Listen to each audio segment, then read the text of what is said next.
ছেলে বিয়ের প্রস্তাব দিল ঘড়ি ঠিক করতে করতে। যখন সে বলল, মা, সময় বলে দিচ্ছে আমাদের সম্পর্ক বদলানোর। আমি আর তোমাকে মা হিসেবে দেখতে পারি না। তোমাকে বিয়ে করে স্ত্রী হিসেবে পাশে রাখতে চাই। কি দাদার পুরনো ঘড়ি নষ্ট হয়েছিল, ছেলে মেকানিক্যাল কাজ জানে বলে ঠিক করছিল। আমি পাশে বসে দেখছিলাম কিভাবে তার হাত দক্ষতার সাথে ছোট পার্টসগুলো সাজাচ্ছে। ঘড়ির চাবি দিতে দিতে হঠাৎ সে থেমে আমার দিকে তাকাল। তার চোখে এক অদ্ভুত দৃষ্টি। ঘড়ির টিকটিক শব্দ আমার হৃদস্পন্দনের সাথে মিশে গেল। সময় যেন থেমে গেল সেই মুহূর্তে। আমার মাতৃহৃদয় কেঁপে উঠল এই অসম্ভব প্রস্তাবে। নিজের সন্তান কিভাবে এমন চিন্তা করতে পারে? মা-ছেলের পবিত্র সম্পর্ক কি এভাবে কলুষিত হতে পারে? এই গল্পটি সম্পূর্ণ শুনলে আপনাদের পানি অটোমেটিক বের হয়ে যাবে, সো যত দ্রুত সম্ভব হাতের কাছে টিস্যু নিয়ে বসে পড়ো।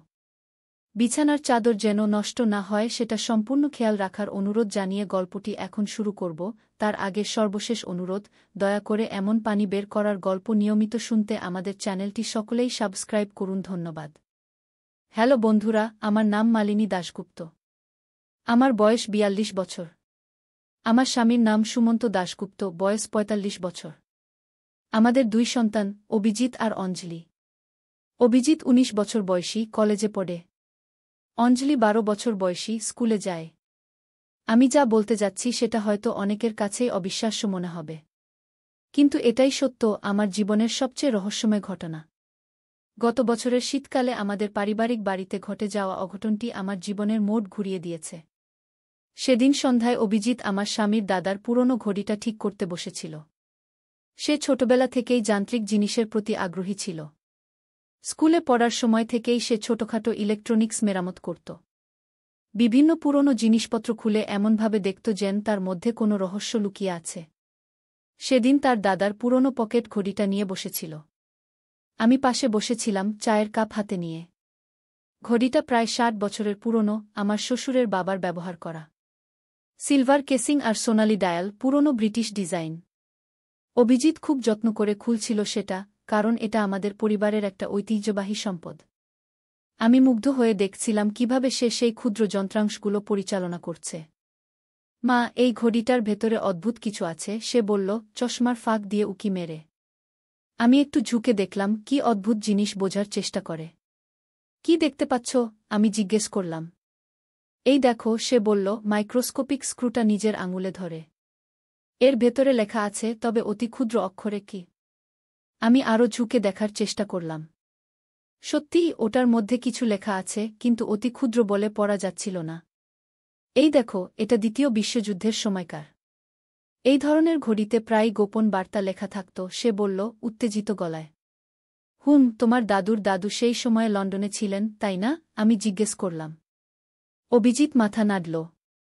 হ্যাঁ, তিনি একটা গোপন মিশনে যোগ দিয়েছিলেন।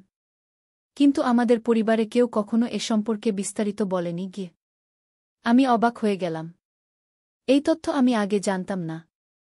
সুমন্ত আমাকে কখনো বলেনি যে তার পরিদাদা কোনো গোপন মিশনে যুক্ত ছিলেন। তারা শুধু বলতেন যে তিনি দ্বিতীয় বিশ্বযুদ্ধের সময় ইংল্যান্ডে বাণিজ্য করতেন। কোনো মিশন? তোমার বাবা কখনো আমাকে এ সম্পর্কে কিছু বলেনি গিয়ে, আমি বললাম। কারণ বাবাও জানেন না। আমি দাদুর ডায়েরি খুঁজে পেয়েছিলাম গত বছর যখন আমরা আলমারি ঠিক করছিলাম। সেখানে লেখা ছিল, তবে সামান্য কয়েকটা পৃষ্ঠা। আমি সেগুলো পড়েছিলাম, তারপর আবার লুকিয়ে রেখেছিলাম। আমি বিস্মিত হলাম। কেন আমাদের কাউকে বলনি? অভিজিৎ ঘড়ির দিকে মনোযোগ দিয়ে বলল, কারণ আমি আরও বেশি জানতে চাই।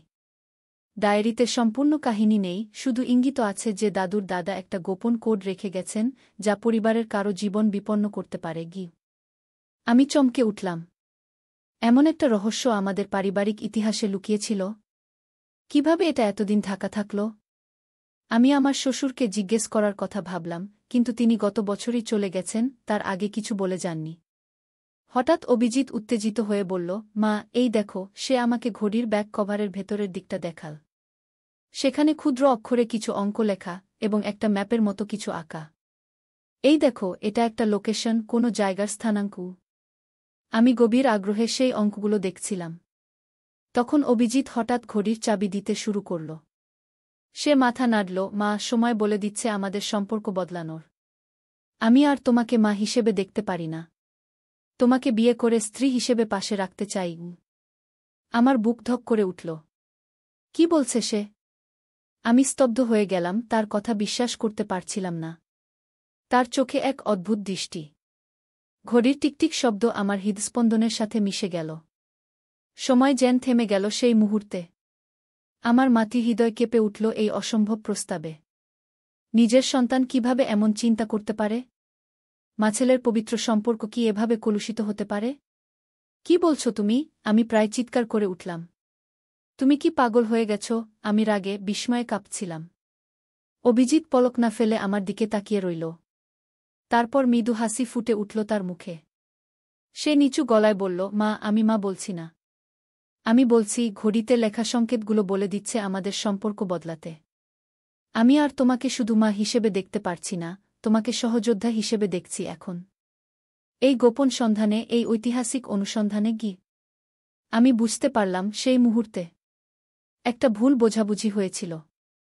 আমি গভীর শ্বাস নিলাম। আমার বুকের ভার কমে গেল। তুমি এভাবে কথা বলো না, আমি মাথা নাড়লাম। আমি মনে করেছিলাম আমি জানি তুমি কি মনে করেছিলে, সে বলল, এবার স্পষ্টভাবে হেসে। কিন্তু মা, আমি সত্যিই সীমানা পেরোতে চাই। আজ অবধি তুমি আমার মা, আমার অভিভাবক। কিন্তু এই রহস্য উদ্ধারে আমাদের সমান সমান লড়াই করতে হবে। তুমি আর আমি দুজনেই রহস্য অনুসন্ধানকারী, দুজনেই সাহসী অ্যাডভেঞ্চারার। আমাদের পূর্বপুরুষের গোপন ইতিহাস উদ্ঘাটন করতে হবে আমাদের আমার অস্বস্তি কেটে গেল, কিন্তু এক নতুন উদ্বেগ আমাকে গ্রাস করল। কিন্তু তুমি বললে না, এই রহস্য পরিবারের কারো জীবন বিপন্ন করতে পারে? অভিজিৎ হাত বাড়িয়ে ঘড়িটা আবার নিল। হ্যাঁ, ডায়েরিতে এমনই লেখা ছিল। কিন্তু মা, সেটা প্রায় ৮০ বছর আগের কথা। আজকের বাস্তবতা ভিন্ন। যদি আমরা এই রহস্য উদ্ঘাটন করতে পারি, হয়তো আমাদের পরিবারের ইতিহাসের একটা গুরুত্বপূর্ণ অংশ ফিরে পাব। আর কে জানে, হয়তো কোনো গুপ্তধনও। আমি কিছুক্ষণ চিন্তা করলাম। অভিজিৎ কখনো এমন উত্তেজিত হয়ে কথা বলত না। আমি তার চোখে দেখতে পাচ্ছিলাম সেই আবেগ, সেই অনুসন্ধিৎসা যা একজন সত্যিকারের অন্বেষককে চালিত করে। ঠিক আছে, আমি শেষে বললাম। তোমার বাবাকে কিছু না বলেই আমরা শুরু করব এই অনুসন্ধান। তবে কোনো বিপদ দেখা দিলে আমরা থেমে যাব এবং সবাইকে সব কিছু বলব। বুঝেছ? অভিজিৎ আনন্দে লাফিয়ে উঠল। ধন্যবাদ, মা। আমি জানতাম তুমি সাহসী, আমি জানতাম তুমি বুঝবে। এভাবেই আমাদের রহস্যময় যাত্রা শুরু হল। পরদিন সকালে সুমন্ত অফিসে চলে যাবার পর আমরা দুজন সেই ঘড়ির মধ্যে লেখা সংকেতগুলো নিয়ে আলোচনা করতে বসলাম। অভিজিৎ একটা ছোট্ট নোটবুকে পুরো সমীকরণ টুকে নিয়েছিল। এই স্থানাঙ্কগুলো কোন জায়গার? আমি জিজ্ঞেস করলাম। আমি গুগল ম্যাপে সার্চ করেছি। এটা কলকাতার একটা পুরনো জায়গা, সাউথ পার্ক স্ট্রিট সেমেটারির কাছে। অদ্ভুত ব্যাপার হল, সেটা আমাদের পুরনো পারিবারিক বাড়ির খুব কাছে, যেটা এখন আর নেই। আমি মাথা নাড়লাম। হ্যাঁ, তোমার বাবার ঠাকুরদাদার বাড়ি ছিল সেখানে। পরে সেটা বিক্রি করে দেওয়া হয়। কিন্তু দ্বিতীয় বিশ্বযুদ্ধের সময় তোমার পূর্বপুরুষেরা সেখানেই থাকতেন। আচ্ছা, কবে আমরা যাব সেখানে? আজই, অভিজিৎ দৃঢ়তার সাথে বলল। বাবা আজ লেট করে ফিরবেন, ক্লায়েন্টের সাথে ডিনার আছে। আমরা বিকেলে বেরিয়ে সন্ধ্যায় ফিরে আসতে পারি। আমি কিছুটা দ্বিধা করলাম। তোমার বোন স্কুল থেকে ফিরবে ৪টায়। তাকেও নিয়ে যাব। অঞ্জলিকে রহস্য পছন্দ। সে হয়তো সাহায্য করতে পারবে। আমি রাজি হলাম। দুপুরের খাবার খাওয়ার পর অভিজিৎ কম্পিউটারে বসে আরও গবেষণা করতে লাগল। সেই সময়টায় আমি বাড়ির কাজ সেরে নিলাম, যাতে বিকেলে বেরোতে অসুবিধা না হয়। মা, আরও কিছু পেয়েছি, অভিজিৎ চেঁচিয়ে বলল। আমি রান্নাঘর থেকে বেরিয়ে তার কাছে গেলাম। কি পেয়েছ? দাদুর পাসওয়ার্ড ক্র্যাক করেছি। তার পুরনো ল্যাপটপে একটা ফোল্ডার ছিল, পাসওয়ার্ড দিয়ে লক করা। ঘড়ি থেকে পাওয়া সংখ্যাগুলো ব্যবহার করে আমি সেটা খুলেছি। আমি অবাক হয়ে গেলাম। তুমি তোমার দাদুর ল্যাপটপ হ্যাক করেছ? সেটা ঠিক হয়নি, অভিজিৎ। মা, তিনি আমাদের জন্যই এসব রেখে গেছেন। দাদুর ল্যাপটপে অনেক ফাইল আছে, তার গবেষণার নোট, ডায়েরি, সবকিছু। মনে হচ্ছে তিনি এই রহস্য উদ্ঘাটন করার কাছাকাছি পৌঁছে গিয়েছিলেন, কিন্তু শেষ করতে পারেননি। সে আমাকে স্ক্রিন দেখাল। সেখানে অনেকগুলো ফাইল, ছবি আর পুরনো নথি। এখানে আছে সে বলল, একটা জীর্ণ ছবির দিকে ইঙ্গিত করে। এই লোকটা, এনার নাম রঘুনাথ দাশগুপ্ত, আমাদের পরিবারের পূর্বপুরুষ, যিনি দ্বিতীয় বিশ্বযুদ্ধের সময় লন্ডনে ছিলেন। আমি ছবিটা দেখলাম। একজন সুদর্শন ব্যক্তি, ব্রিটিশ স্যুট পরিহিত, গম্ভীর চেহারা। ছবির নিচে তারিখ লেখা, মে ১-২-১৯৪৩। এনার সম্পর্কে কোনো তথ্য আছে? আমি জিজ্ঞেস করলাম। অভিজিৎ নোট খুলল। এখানে লেখা আছে, রঘুনাথ দাশগুপ্ত ছিলেন একজন ব্যবসায়ী, যিনি ব্রিটিশ সরকারের জন্য গোপন মিশনে কাজ করতেন। তিনি ভারত থেকে ইংল্যান্ডে নিয়মিত যাতায়াত করতেন ব্যবসার অজুহাতে, কিন্তু আসলে তিনি ছিলেন একজন ডাবল এজেন্ট। Double agent? আমি বিস্মিত হলাম। হ্যাঁ, তিনি ব্রিটিশ গোয়েন্দাদের জন্য কাজ করতেন, কিন্তু আসলে তিনি ভারতীয় স্বাধীনতা আন্দোলনের সাথেও যুক্ত ছিলেন। তিনি নেতাজি সুভাষচন্দ্র বসুর সাথে যোগাযোগ রক্ষা করতেন। আমি বিস্ময়ে হতবাক হয়ে গেলাম। আমাদের পারিবারিক ইতিহাসে এমন একটা গুরুত্বপূর্ণ ব্যক্তি ছিলেন, যার কথা আমরা জানতাম না। সুমন্তের বাবা কখনো এসব কথা বলেননি। তার বাবাও নয়। কেন এই গোপনীয়তা? মা, অভিজিৎ আমার চিন্তায় বাধা দিল। ডায়েরিতে লেখা আছে, রঘুনাথ দাশগুপ্ত একটা গুরুত্বপূর্ণ দলিল লুকিয়ে রেখেছিলেন কলকাতার বাড়িতে, যেটা ব্রিটিশদের কাছে পৌঁছালে ভারতের স্বাধীনতা আন্দোলনের অনেক নেতা বিপদে পড়তেন। কিন্তু যুদ্ধের শেষে ব্রিটিশরা সন্দেহ করতে শুরু করে। তিনি সেই দলিল সরিয়ে ফেলেন। কোথায় লুকিয়ে রাখেন? আমি জিজ্ঞেস করলাম। সেটাই রহস্য। তিনি কোথায় লুকিয়েছেন তা বলে যাননি কাউকে। তবে সংকেতগুলো রেখে গেছেন, যেটা আমরা খুঁজে পেয়েছি ঘড়িতে। আমি চিন্তিত হয়ে পড়লাম। কিন্তু যদি এই দলিলগুলো এখনও থাকে, আর কোনো বিপজ্জনক লোক সেগুলো খুঁজে বের করে? অভিজিৎ আমার দিকে তাকাল। মা, এখন সেই দলিলগুলোর কোনো রাজনৈতিক গুরুত্ব নেই। আজ ভারত স্বাধীন, ব্রিটিশরা চলে গেছে অনেক বছর আগেই। কিন্তু ঐতিহাসিক মূল্য হিসেবে এগুলো অমূল্য। এটা আমাদের পরিবারের ইতিহাস, আমাদের দেশের ইতিহাসের একটা অজানা অধ্যায়। আমি বুঝতে পারলাম তার কথা। সত্যিই এই রহস্য উদ্ঘাটন করা আমাদের দায়িত্ব। আমরা এটা করতে না পারলে হয়তো এই কাহিনী চিরকালের জন্য হারিয়ে যাবে। ঠিক আছে, আমি বললাম দৃঢ়তার সাথে। ঠিক বিকেল ৪টায় অঞ্জলি স্কুল থেকে ফিরবে। তাকে বাড়িতে আসতে দাও, তারপর আমরা ৩ জন বেরিয়ে পড়ব। ঠিক ৪টে অঞ্জলি স্কুল থেকে ফিরল। সে আসার আগেই আমরা সবকিছু প্রস্তুত করে রেখেছিলাম। অভিজিৎ ঘড়ি থেকে পাওয়া সংকেত, স্থানাঙ্ক এবং ল্যাপটপে পাওয়া সমস্ত তথ্য একটা ফাইলে সংগ্রহ করেছিল।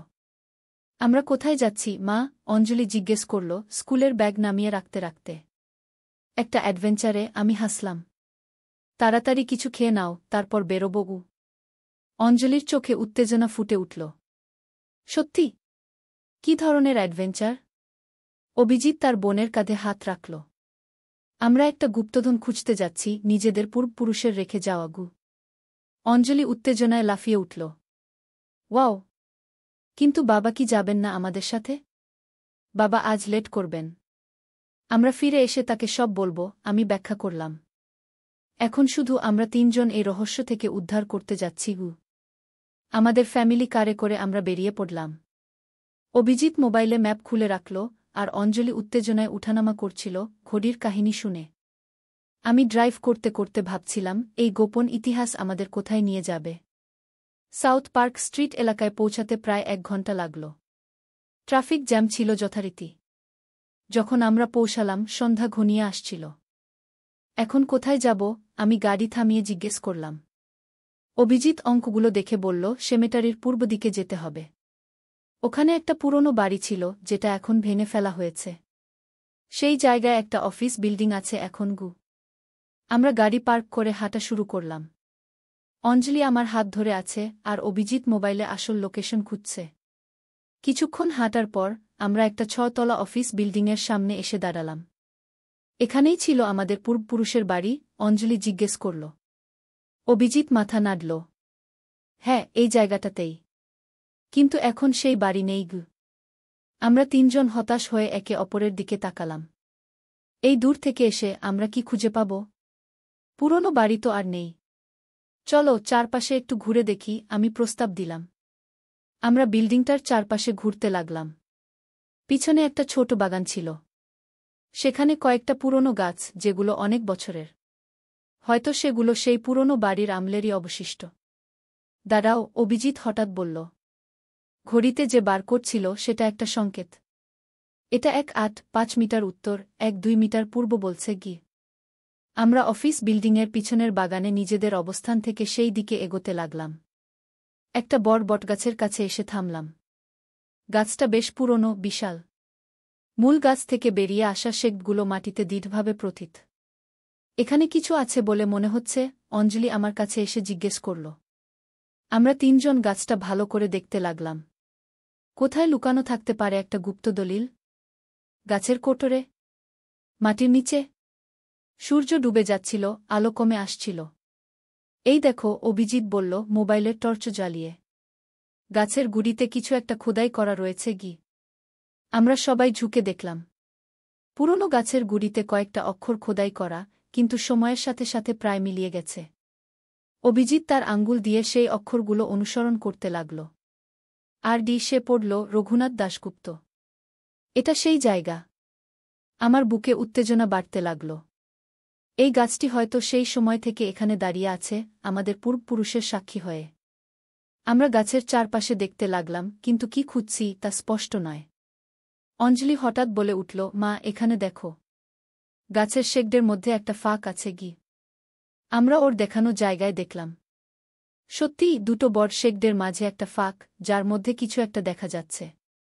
অভিজিৎ হাত বাড়িয়ে সেটা বের করার চেষ্টা করল, কিন্তু ফাঁকটা ছোট, হাত ঢোকানো যায় না। মোবাইল দাও, অঞ্জলি বলল। আমার হাত ছোট, আমি চেষ্টা করি গি। অভিজিৎ তার মোবাইল দিল। অঞ্জলি টর্চ জ্বালিয়ে সেটা ধরে ফাঁকের ভেতরে তাকাল। এখানে কিছু একটা আছে, সে বলল উত্তেজিত গলায়। একটা ধাতব বাক্স মনে হচ্ছে গি। তোমার হাত ঢোকাতে পারবে ওখানে? আমি জিজ্ঞেস করলাম। অঞ্জলি তার ছোট হাত ঢোকাল ফাঁকের মধ্যে। কিছুক্ষণ নাড়াচাড়া করে সে বলল, আমি অনুভব করতে পারছি, কিন্তু ধরতে পারছি না ভালো করে কি।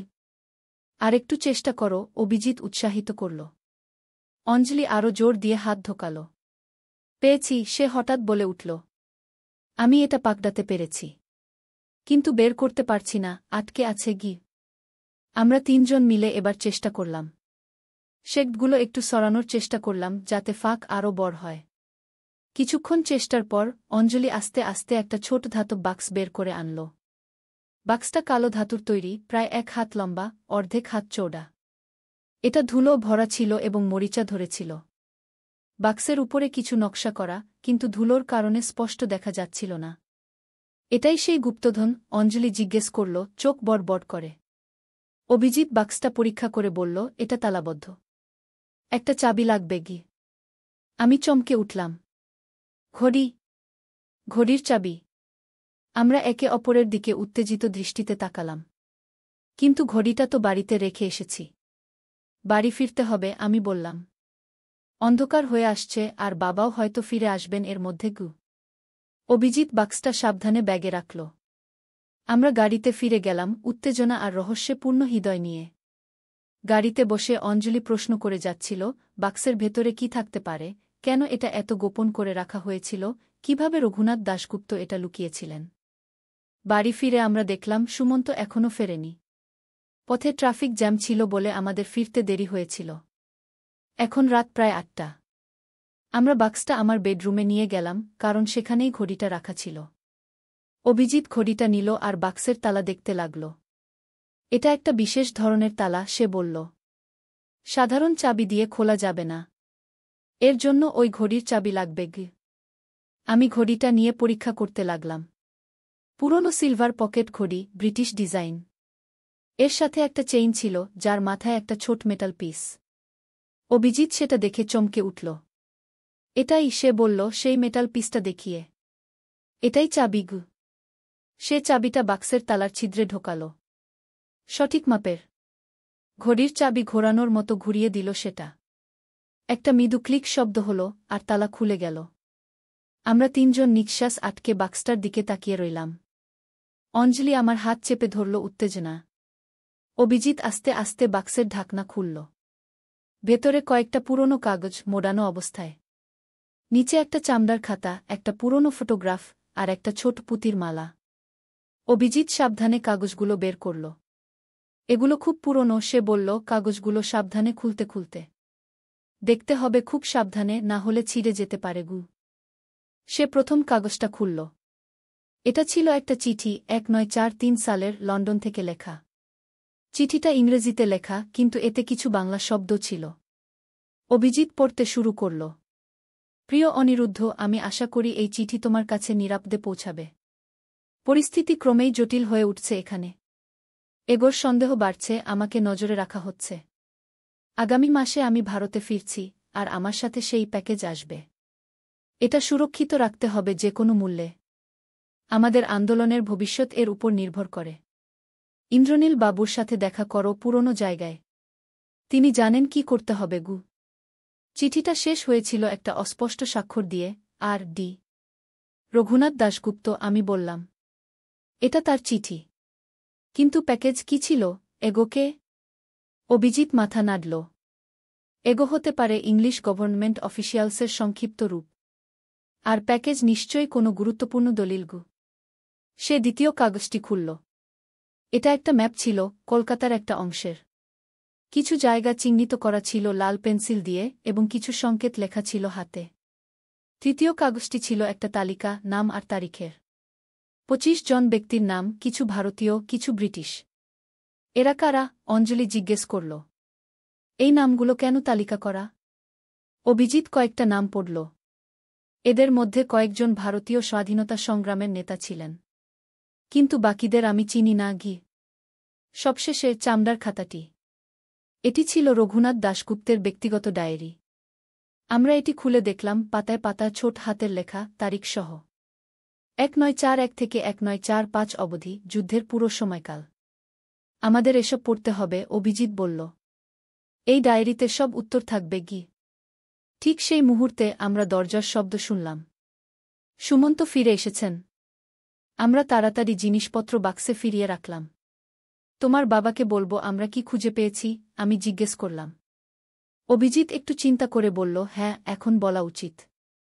এটা আমাদের পারিবারিক ইতিহাস, বাবারও জানা উচিতকে। আমরা নিচে নেমে গেলাম। সুমন্ত বসার ঘরে ঢুকেছেন। এত দেরি হয়ে গেল, তিনি জিজ্ঞেস করলেন। তোমরা কোথায় গিয়েছিলে? আমরা তিনজন একে অপরের দিকে তাকালাম। তারপর আমি বললাম, আমরা একটা আশ্চর্য জিনিস খুঁজে পেয়েছি। তোমার পূর্বপুরুষ রঘুনাথ দাশগুপ্ত সম্পর্কে কি? সুমন্তের মুখ পাংশু হয়ে গেল। তোমরা কিভাবে জানলে তার কথা? আমরা বাক্সটা এনে তাকে দেখালাম। সব কিছু বললাম, ঘড়ির কোড, ল্যাপটপের ফাইল, বটগাছের কাছ থেকে বাক্স উদ্ধার করা, সব কিছু। সুমন্ত নিঃশব্দে শুনলেন। তারপর দীর্ঘশ্বাস ফেলে বললেন, আমি ভেবেছিলাম এই রহস্য আমাদের পরিবার থেকে চিরকালের জন্য হারিয়ে গেছে গি। তুমি জানতে? আমি অবাক হয়ে জিজ্ঞেস করলাম। আমি শুধু গল্পটা জানতাম, তিনি বললেন।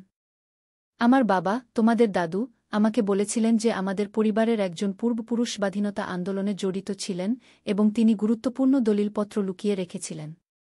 কিন্তু কোথায়, কিভাবে, সেটা কেউ জানত না। আমার বাবা বলতেন, একদিন আমাদের পরিবার সেই সত্য উদ্ঘাটন করবে গু। আর আজ আমরা সেটা করেছি, অভিজিৎ বলল, গর্বের সাথে। সুমন্ত উঠে দাঁড়ালেন। এখন আমাদের এই দলিলগুলো পড়তে হবে। এতে আমাদের পারিবারিক ইতিহাসের এক অজানা অধ্যায় রয়েছে গি। সেই রাতে আমরা চারজন মিলে ডায়েরি পড়তে বস।